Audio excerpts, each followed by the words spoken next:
and welcome to our continuing conversation on the subject of happiness, a state of mind that is as difficult to attain as it is to maintain.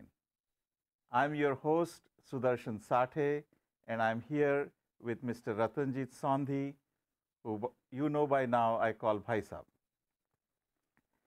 Bhai Sahab, when we started on this journey deciphering happiness, you explained that we should think of the concept of happiness as if it were an acronym of the word happiness, with each letter standing for an idea, a building block, a stepping stone. You once even called it a window, each providing a window into this concept. Thus, we started with H for humility, A for appreciation, the first letter P for purpose, the second letter P for perspective, the central letter, the main pillar of the idea was integrity, which you explained was integrating with your own divine self. Then we covered N for neutrality, as in being a neutral observer to this phenomena of life. Then last time we covered E for expectations. I think our audience probably understood that most easily because it is such a burden, the expectations we put on ourselves, the expectation the world puts on us, the expectations we put on the world, and how to extinguish them, how to dim their power. And I think you closed last time with a really moving story about a gentleman, a business success, who met a deaf, mute, blind person, and thinking that he was saving this person, he was in fact saved. I think that was really a moving story. Today we are on the letter S, the first S. What does that stand for? The first letter stands for security. Security. Because indirectly, we tie your happiness to security. If I have good job, if I have good family, if I have a home to live, I'm secure. If I'm not secure, I can't be happy. I have to have good health. So security is tied to all these worldly things. And then what happens is, then we start comparing. So my neighbors are better off than I am. Or my classmate, we went to school together. I was scoring straight A and he was a B student, and look how much money he has made. So that takes away my happiness. So security, if it is generated by your brain, your data, your information, it is always going to catch you because you're always going to compare. But if your security is not tied to these worldly things, then it is true security. Okay, if I can just ask you to clarify, because a lot of people would think of security as safety, safety as survival.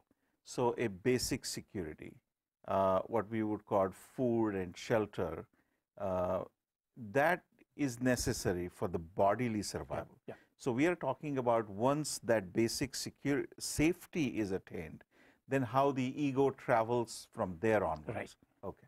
Right. See, there is an interesting story.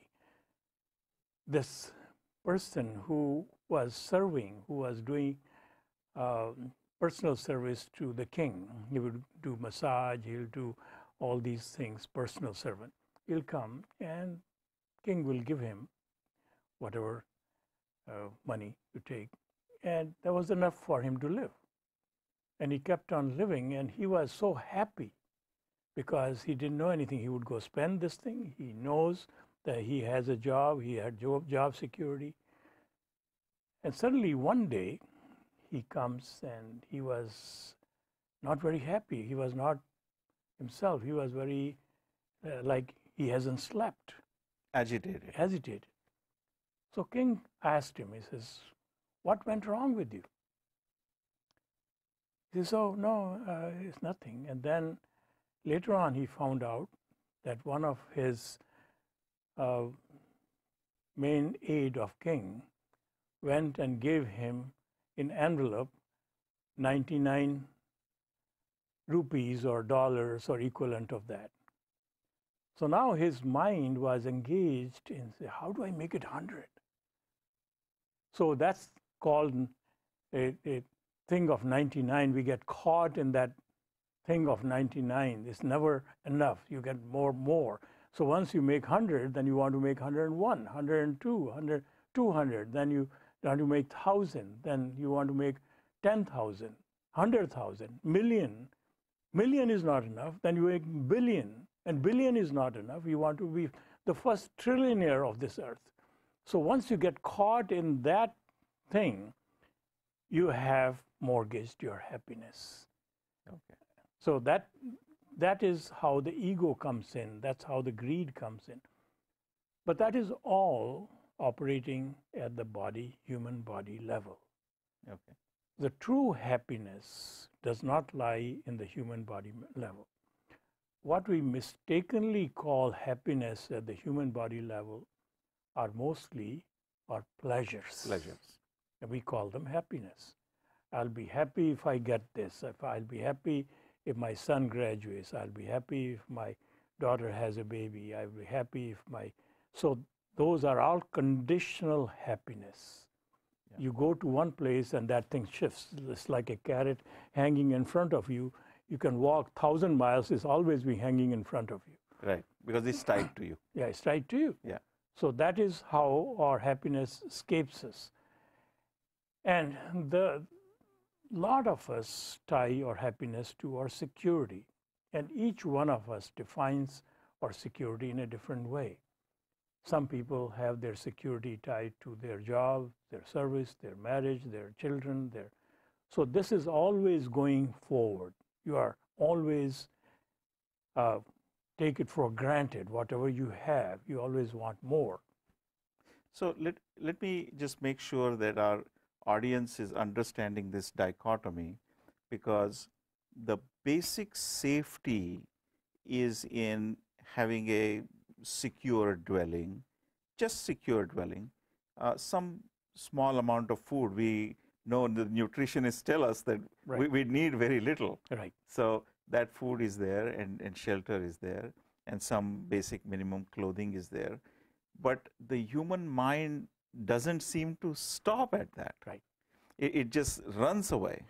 So once the sort of the God-given safety is granted, then we say, well, we want more, 2 of these and 10 of these and so on. You see, today, when we have everything, we go for an outing, or more than outing is, we camp.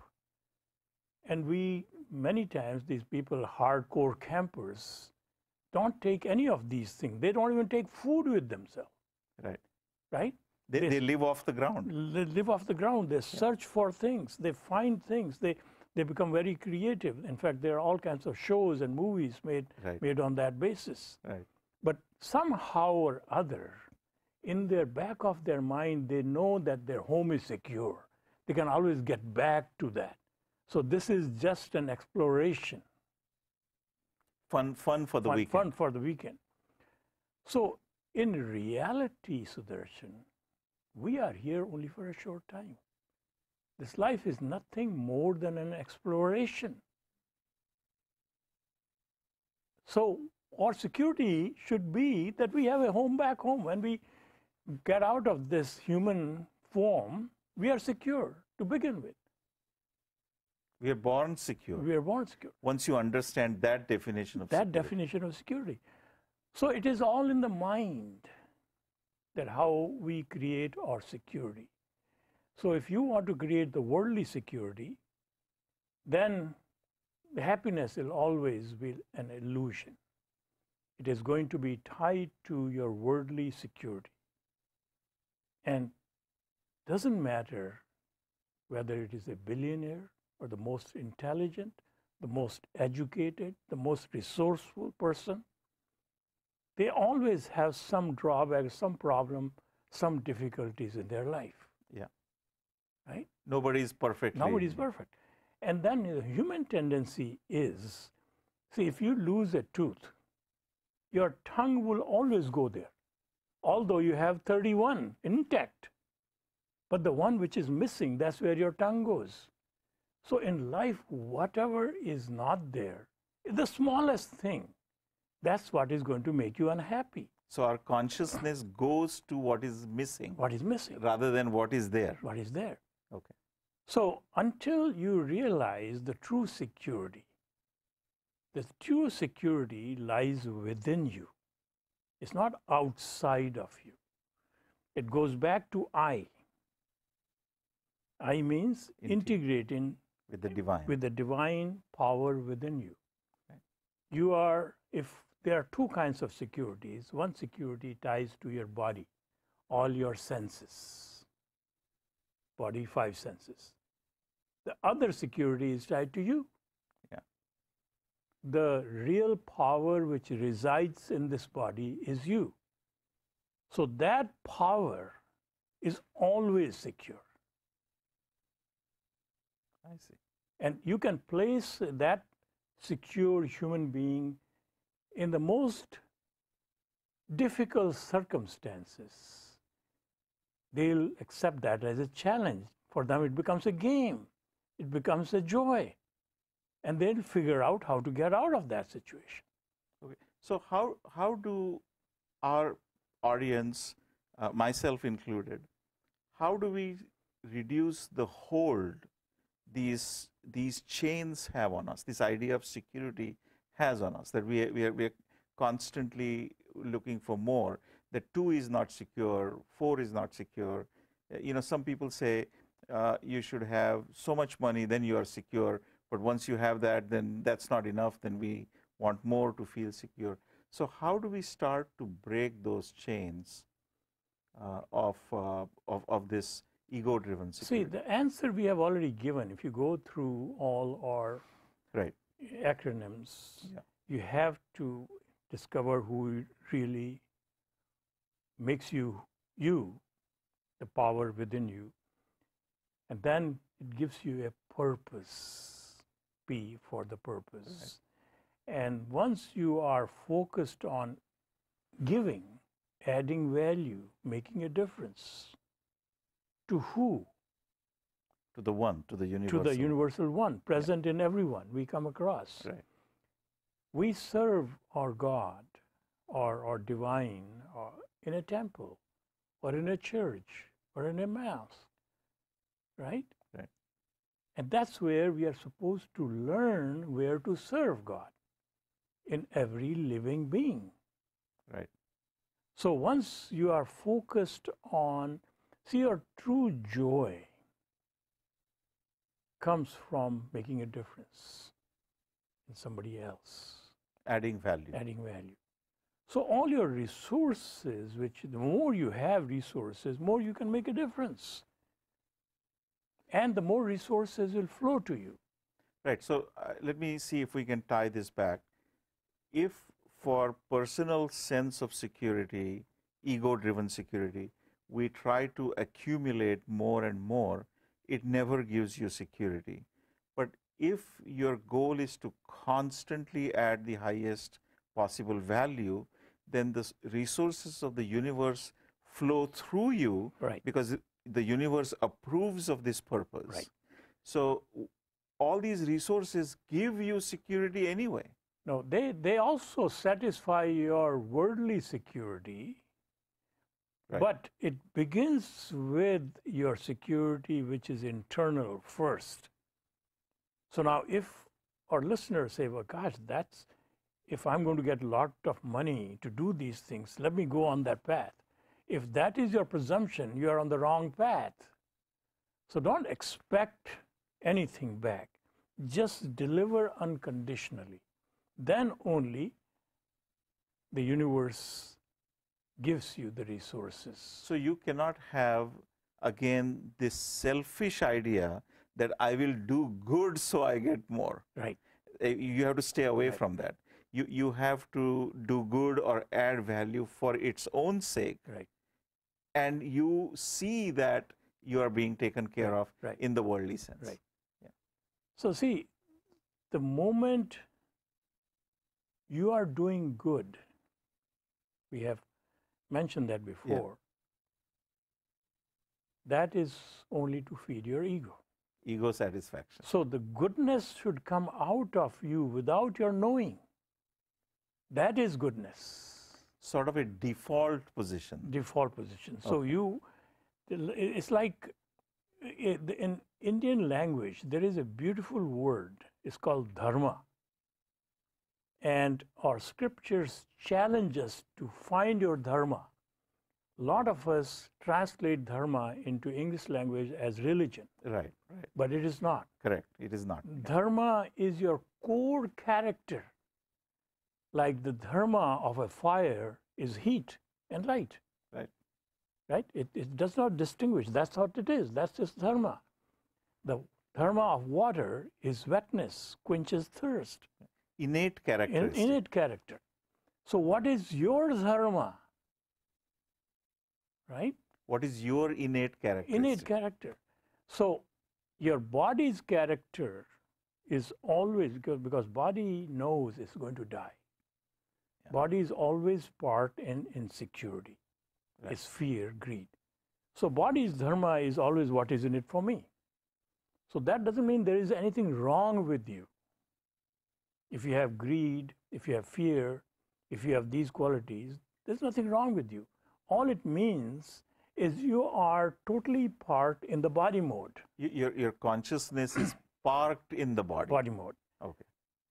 Your dharma, what enlivens the body, is the universal power.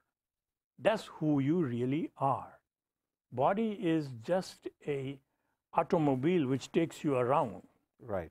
It's a vehicle. It's a spacesuit. Right. Given to you to conduct your journey on this earth. So the spacesuit has to survive. It has to demand that feed me or I'll die. And it has to be fed. It has to be taken care of. So it's not that you don't take care of this body, but take care of this body as you are taking care of somebody else. Something separated from you. Separated from you. Rather than become indulgent, you serve the body. You decide what is going to be good for the body. Right. Not giving into its demands. I think the car analogy is really interesting. Right. Car is a tool for the driver to go where the driver wishes to go. Right. And if the car became paramount, where now the car is living for itself, and the driver is completely ignored. Yeah. So that's what he's going to just constantly feed me and polish me and this. Right. So that's what we do. Yeah, that was a really good. I think that's just easier to understand. Yeah. Okay. So it is only you find your dharma, true dharma, once you begin to think and live in this divine mode which exists within you. Because in that mode, the true security is vested. Because that knows it was alive before it entered the body. It'll be there, it leaves the body. There is nothing which can destroy it, or touch it. So that the is where scriptures say fire cannot burn it, and so on. And once you begin to operate in that, then automatically the joy, all the deeds, all the decision made by that mode gives you joy, and which is the true happiness, which is completely independent of the worldly security. That's where your true security lies. Okay. So I think I guess I'm enamored of the car analogy, because if we worry only about the car and what is providing security for the car, then we are ignoring the person driving the car. Right. But rather, if we focus on the driver, which is the divine self, the same divine self in everyone, then the security for the divine self is already there. Already there. Because it cannot be destroyed, it cannot change, it cannot vary in any way. Right. So then this idea of security slowly start to fall away. Right. Okay. And then you ultimately are secured. So these are all catalysts, all these letters which you use, they all send you back to being your Centered on you.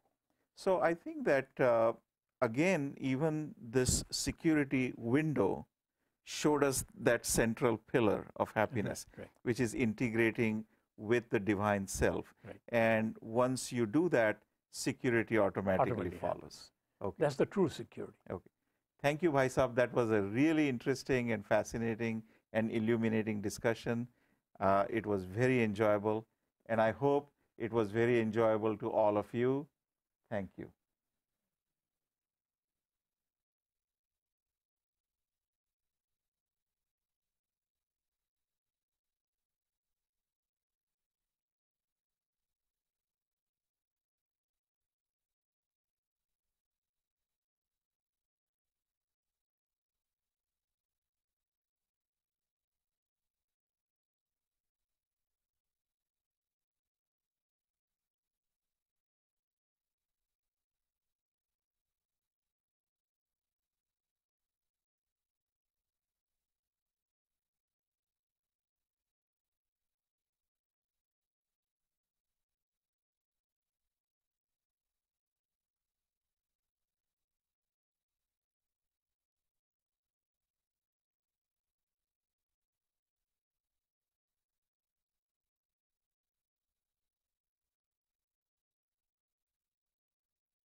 We are back in the studio with our lovely studio audience, and we are ready to take some questions.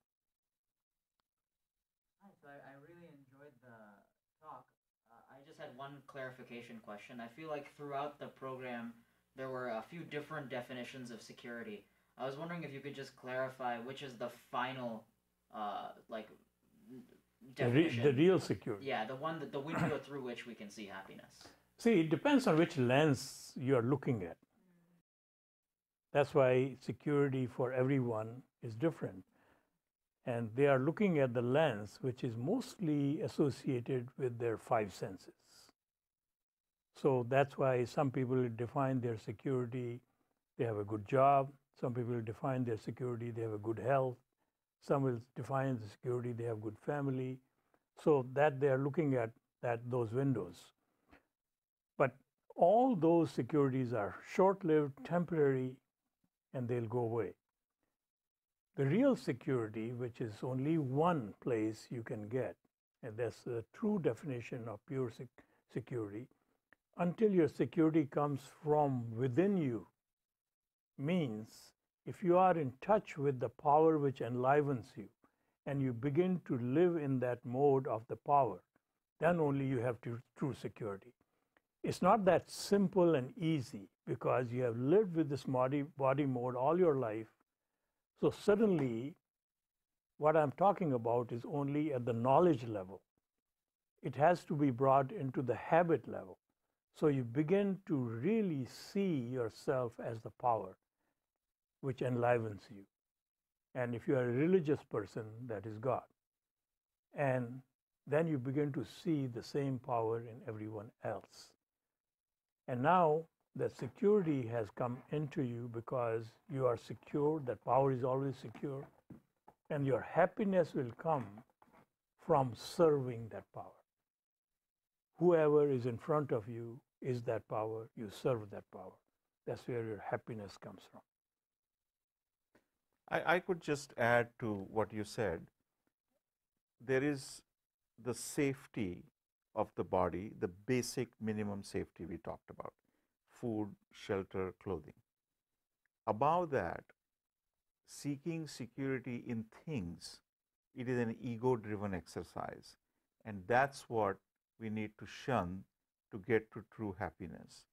But at the same time, it just occurred to me as Bhai Sahib was speaking, that if you look at the saints and sages of all religions through all time, there have been individuals who did not even care about physical safety, the basic minimum safety I'm talking about, the food, clothing, shelter, and they were completely identified with their divine self. And those people changed the world. So it is true that we live in the body mode. It's not easy for everyone. In fact, it's not easy for most people, a vast majority of people. So basic minimum safety of the body is important. But if you think that there is no one who can just practice pure being parked in the divine all the time and they won't be secure, no, they have been secure and they have changed the world. Right. So if I understand correctly, you mentioned that unhappiness comes because of this pursuit of securities or worldly things that human beings desire. But isn't it true that it is because of this unhappiness or pursuit that many of these great discoveries have been made? So someone must be really unhappy, in order to make some progress or make some discoveries that are helping the world. Well, see, all these discoveries and inventions and all of they look very great on the surface because they are also addressing the five senses needs. You live comfortably. You can go from one place to another very comfortably. You have, instead of one type of food, 1,000 types of food. You have amazing palaces you can live in and all that. So they're all feeding to these five senses. The whole progress we call progress has come about by feeding the human weaknesses of the body, which is five senses. what you like, what tastes good, what appears good, and they are all ego. So if I have this and I want to go here, so I have to buy a better home, I have a better car, I have to have better clothing, I have to have all those. So in the process, economic works. Somebody is going to sell you those things. So now, is there something wrong with it?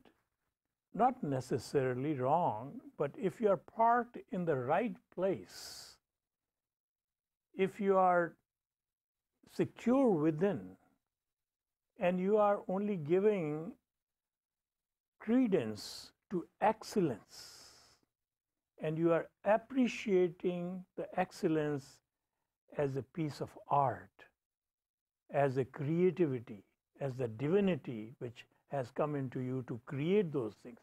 A very well-made car, if you appreciate the engineering goes into it, the craftsmanship goes into it, the art goes into it, then it is a totally different thing. Because nature has never settled for mediocrity. Nature always creates great things. So we are not saying that creating great things is bad, but getting attached to that, calling it mine. When you visit a beautiful museum, half of the people, or maybe 90% of the people say, gosh, I wish I could have that. So you bring it and put it in your home, rather than let thousands of people enjoy the beauty. So that is what is wrong with this body mode thinking. Nothing wrong with creativity, nothing wrong with art, nothing wrong with beautification. So if our drive was to beautify, enhance the value of this world, we'll be better off. We'll still be getting the same place. We'll still be inventing great things. We'll still be making world as a better place. But we are not doing that from attachment. In fact, the greatest inventors are not parked in greed. They do it for the fun of it. The greatest artist, when that artist creates things, they're not doing it to make money. They love art. That's why they produce it. When a great performer performs in Carnegie Hall, when he's at her peak, she becomes music itself. She's not doing that for fame at that point. So that's where the greatness comes in us. And also, I think the question reminded me of what we think of as the conundrum of progress. Right. If I think about my grandfather, he did not live in a big house, or he did not drive a car, or he did not have a blender in his house, or this or that modern convenience. But can I truly say that I am happier than him because I have a blender and a car? Right. And I don't know. I'm not sure. I probably am not. And from what I remember of my grandfather, he was an extremely happy person, Right. with whatever little he had. So I think talking about happiness, things don't give us that. Right. We have time for one more question. I heard both definitions of worldly happiness, security, and inner security. It's very clear to everyone, if you have all the worldly gifts, you are secure for your safety and all the things. But the problem is, everybody seeks the inner happiness, inner security. What is the path you suggest to achieve that? It's not that simple to say I should achieve to my divine. I should understand that. The whole problem is how to reach that path and achieve that inner security and inner happiness. So the first step of that is to clear realization who I am. So in our earlier shows, we have given an exercise, because we are not our knowledge, we are our habits. So until we cultivate this habit of living in the divine mode, we'll not get there. So how do we cultivate this habit? The easiest thing that they tell us, the experts tell us, if you do something consecutively 29 times, it becomes a habit. So what I recommend is doing this exercise 40 times consecutively, exactly at the same time, without missing. Then it will become a habit. So this exercise is that you pick a time in the morning, early morning. The earlier is better. And you have a bath, do whatever you need to do. If you're a very religious person, you can do whatever you want to do. But I would recommend this exercise to be even before any other thing you do. And after you're dressed up, now you stand in front of the mirror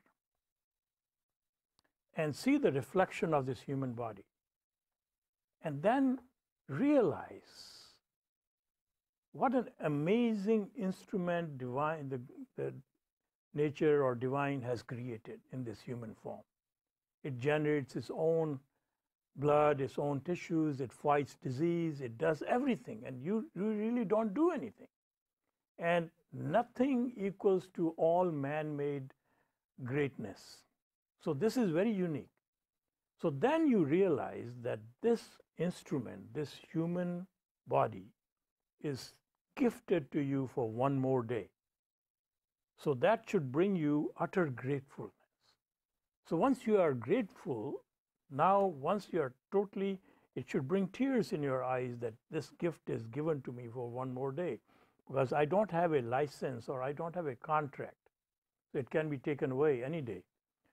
So the second part of this exercise is then you close your eyes and open and look into your eyes in the mirror and see the presence of life in this body. Because without that life, this body is useless. So once you see the presence of life, and what is that life? That is the divine power present in you. Then you bow to that divine power. And then when you get out of there, you look in anyone's eyes, you will also see that same divine power. So suddenly you have begun to live in that mode. That exercise may last first day for a couple of hours or maybe half an hour. Then you suddenly, all the worldly things would bother you and you go back into it. Second day, it lasts you more than, and then on 40th day, it may last you the whole day. So now you have, so whenever this thing becomes weak, go back to another 40 days thing. And that is how you connect to the power within you. Just to extend what he said, and this is something that he says often, our knowledge is not going to help us, our habits are going to help us. His exact quote is, we don't live our knowledge, we live our habits. So if you are able to convert this knowledge into habits, then I think we all can cultivate this state of mind called happiness. So thank you for your time and attention. Please join us on our next program, which is the last S of happiness, and it is on selflessness. Thank you.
Hello and welcome to the last in a series of conversations on the challenging, intriguing, but ultimately rewarding subject of happiness. I am your host, Sudarshan Sathe, and I'm here with Mr. Ratanjit Sondhi, whom I call Bhai Saab. Bhai Saab, here we are. We started the journey from H for humility, A for appreciation, the first P for purpose, the second P for perspective, the middle and the central letter I for integrity, which was another way of saying integrating with the divine power within. Then N for neutrality, as in being a neutral observer of the phenomena of life. E for expectations and how we live in the prison of expectations, some of them created by us, some of them created by the world, some of them created for the world by us. Right. Then we covered the first S for security and how security is a mirage, things don't give us security. Now we are at the concluding segment of the subject of happiness, the last S. So, Bhai Sahab, what does the last S stand for? Last S is selflessness. Now, how does that give you happiness? See, once you become selfless, now, obviously, when you go through this journey of HAPPINES, you will automatically reach there in selflessness. Otherwise, again, no matter how hard you try to be selfless, you can never be selfless. And the true happiness lies in selflessness because it kills all your expectations. You're not doing it for self, and you're doing it to be true selflessness, to practice true selflessness. It is not for me. That is what it means. Right. I'm not doing it for me. Right. I'm doing it for others. Right. Or until you do that for divine in others, you're always going to judge others. So why should I do for this person? This person is a bad person. So it's not selflessness. So it has to be unconditional selflessness for it to bring you happiness. Okay, so just to understand, what you're saying is that the selflessness, the state of selflessness, is a consequence of Practicing having all taken those steps. those steps. So the steps of humility, appreciation, purpose, neutrality, integration, they deliver you into this state of selflessness. Right, exactly. Okay. So that's where the true happiness lies. Right. So in a sense, we have come to our destination in selflessness. It's selflessness. Okay. So it's you conduct the journey through this mode of selflessness. Otherwise, this remains an illusion. The moment I say I'm selfless, your ego is talking. You want a trophy for that. You have a recognition for that because you are a selfless person. Right. I remember something that you said in one of the earlier programs, and that was quite illuminating. You and God cannot coexist. Right. I remember that line. Right. And that means that either you exist or God exists. Right. And in selflessness, you are saying only God exists. Only God exists. And the self is completely extinguished. Right. Now, I might sound like a broken record, but I have to say that it is hard. Well, it is going to be hard. It's like the best perfume added in a bottle which had garlic in it will kill the perfume. So if you are trying to accommodate this understanding in presence of all that data which we have accumulated all this life, we have lived a life. We have experiences. We have very strong right and wrong perceptions. Yeah. We live with those perceptions. Yeah. Whereas nature has not designed anything right or wrong. in every situation, it can become the very best thing. The water which quenches thirst can kill you. The fire which kills you can save you. Right. Right? So is it bad or good? The same knife which can, in the hand of a robber, can kill you, but in the hand of a doctor can save you. Right. So this perception changes once you comprehended the truth. So this thought process we have been talking, and obviously our listeners and all of us are trying to accommodate this thought process in the presence of whatever they have. They are not missable. Right. So they have to cleanse their earlier thing for this to come in as a pure thought process. So, because we are in United States, and United States treasures individualism. So, in order to be selfless, we have to extinguish our own individual identity. But see, individual that which we treasure, there are two sides of this, because nature has never duplicated anything. Right. So nature has made you as an original masterpiece. In that sense, you are individual. Right. So means you have unique talents, uniqueness to add value. But what empowers you is the same. Okay. So there are two things. You are unique in capacities, in delivery, but what enlivens you is exactly the same. Right. So it was a little difficult, but I think I understand what you're saying.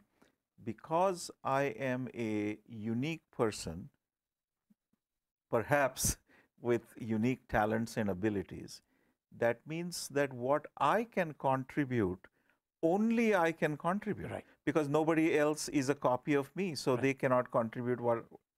They are also unique and special in their way, Right. and they can contribute only uniquely by themselves. Right, exactly. So and combined together, we bring the holistic approach. okay. So individually, we can only do a part of things.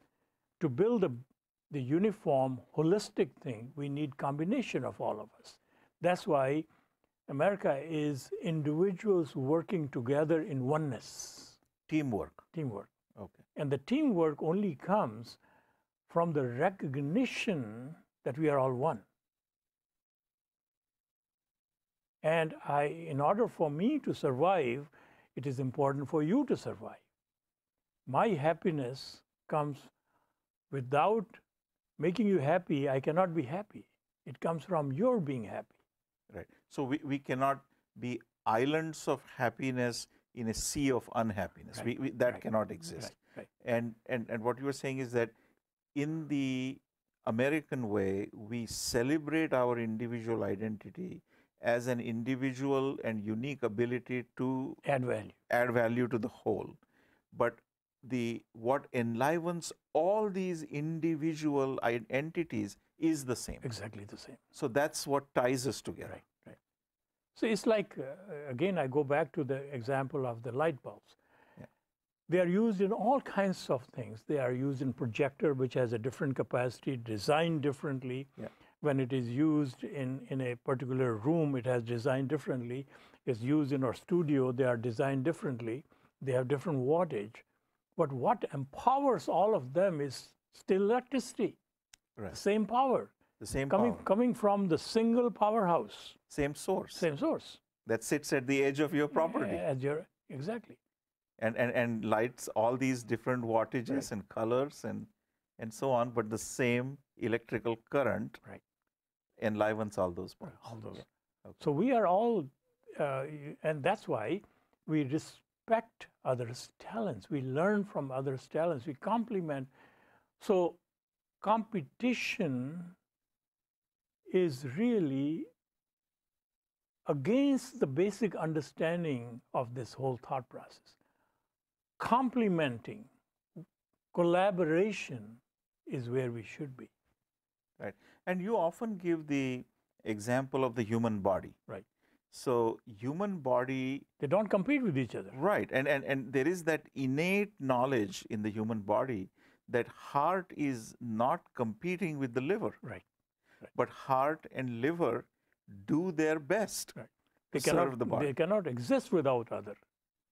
That's right. They cannot exist without the other. So I think that's we have to learn from that. Yeah. So in order for me to live, I have to make sure that others are living. So what has happened is all our ailments of our society, all the ills of the society, in absence of that understanding. Okay. So it's as if the heart thinks that it can damage the liver and Right. get better. Get better. And we know that that's not true. That's not true. Yeah. And that's why we are suffering. That's why we suffer. Okay.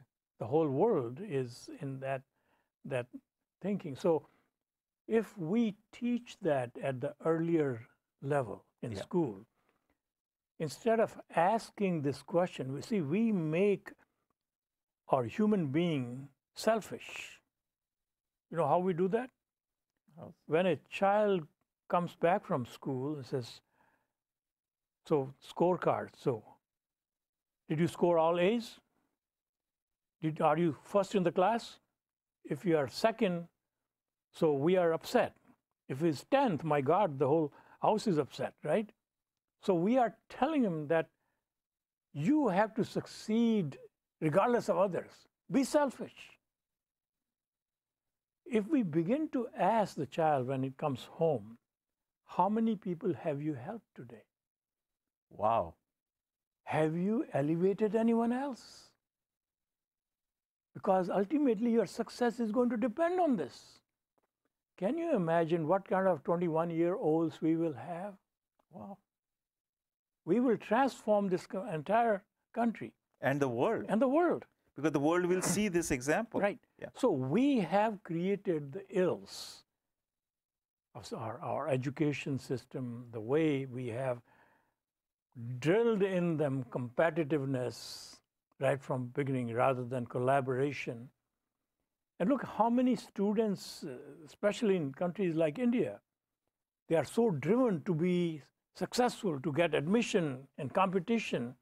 So many people, so many students, young students, kill themselves. Suicide rate is very high. Whereas, and then when we make them what we think they should be, we are setting them up for mediocrity because we do not let them discover what is their greatest talent they can bring out. Right. Right? Yeah, I want to revisit before we lose this thread. I want to revisit this idea because I think that I was really startled to hear this idea. I want to repeat that so that our audience would enjoy that also. When a child comes from school, rather than asking, what marks did you get? Are these marks better than everyone else? If we said, how did you add value? Who did you help today? Right. And that becomes the norm Right. in the society. Yeah. Absolutely, the society would be transformed. Absolutely transformed. Because the greatest joy of a child is to please their parents. Right, right. So if the child understands what will please their parents, that's where that child is going to go. So in essence, we are saying that we have to create better parents who would ask this question. Well, see, you have to break the chain. Okay. Our parents asked us the same question, so we are repeating those questions like a parrot, not realizing the consequence of that. And whatever financial success which we attained, we call it great. My God, if not for my parents, I would not be here. We are relating all our success to our or those teachings, but we haven't discovered the true success yet within us. We don't even know what we are best at. So we have lived in mediocrity all our life. Yeah. I think you said something about a child wants to please his parents. Right. That is so true that we at any age Right. are trying to please our parents. Right. Right. You can get the biggest trophy, you can get the Nobel Prize. If you don't have your parents sitting there, you receiving the trophy, the pleasure goes down. Yeah, it diminishes. Diminishes. Yeah. Right? So in this society, the idea of competition is cherished. The idea of competition is celebrated. So how can we perceive See, the competition is important, but it is misdirected. My competition should always inspire me to better my best. So that is my true competition. Competition with yourself, not with others. Not to show them down, not to diminish others. Not to diminish others, but just to better your bring yourself better and better and better. Okay. So otherwise, you get pseudo satisfaction. As long as you beat the competition, you may still be mediocre. You stop doing anything. Yeah. We see that in a small school district, someone comes a valedictorian, then goes to big college, and he's not up to speed with the other students. We see that, yeah. So it has to be continuous upgrading of yourself. You are. That's why we are given a brand new day every day. Body reinvents itself. Yeah. So we have to rediscover newness in everything. That's what life is. And science tells us that body is literally new every day. Literally new. Yeah. Every 4 or 5 years, we have flushed the old body in the toilet. Right. So we are obviously getting close to the end of the program and end of the series. And just to recap, the idea of selflessness, not the last S. Selflessness is the condition that following the humility, appreciation, purpose, perspective, integrity, neutrality, expectations, and security deliver us to. Delivers. So that's where the ultimate happiness lies. Okay. So I think that we can ask our audience to really try this. Now, do you think that if they are able to try only one idea, say humility, would that help them? Would that? Well, I think any of these ideas, every letter unveils more ways. We begin to understand humility better by understanding integrity, by understanding our perspective and purpose and all that. So they are all interrelated. They are like they said, you see the elephant, you see only its legs, but this allows us to see the whole elephant. Right. So it covers all aspects of happiness, all aspects of success, all aspects of our being. So gives us the total package. Okay. Now, if we can leave our audience with one idea, because I think that there was a thread of letting ego go was in all of these. So if we can just boil it down, if they can think of just one thing to do from all these happiness series, how would you explain that? Well, the simplest idea is that ultimately, in order for us to maximize our capacity or success, we have to really know who we really are. Otherwise, we have a false perception of who we are. And once we know we are the power, which has no limits, it gives us a totally different perspective of life, and we begin to take control of our life.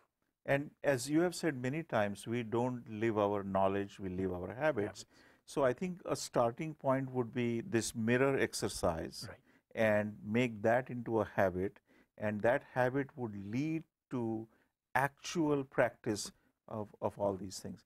Now, if some of our audience members here or online or on TV, if they have missed any episodes, how can they access those? Well, they will be all posted on our website, Discover Oneness Foundation. Discover Oneness Foundation. Okay. And all the contents are free to members, but membership does not cost you anything. Okay, that's important to say that. So this is discoveroneness.org, and the subscription is cost-free. Cost-free. You become a member so that it allows us to understand who is watching and who is there, and they can all they have to do is put their name and email, and they have access to all this information. And they can interact with you. Yeah, they can ask questions. They can ask questions. They can ask for clarification. They can see a show and ask a question like our audience members were asking. Yes. Okay. So discoveroneness.org, subscription is cost-free. Right. And you just become member. They press the membership thing, and it's asked for your name and email, and that's all. Okay. And then you have access to all those. So in the Indian fashion, let me do pranam. Wow. Thank you very much. Thank you. And thank you to all the audience. I hope that you benefit from this wonderful lecture series. I know I will. Thank you.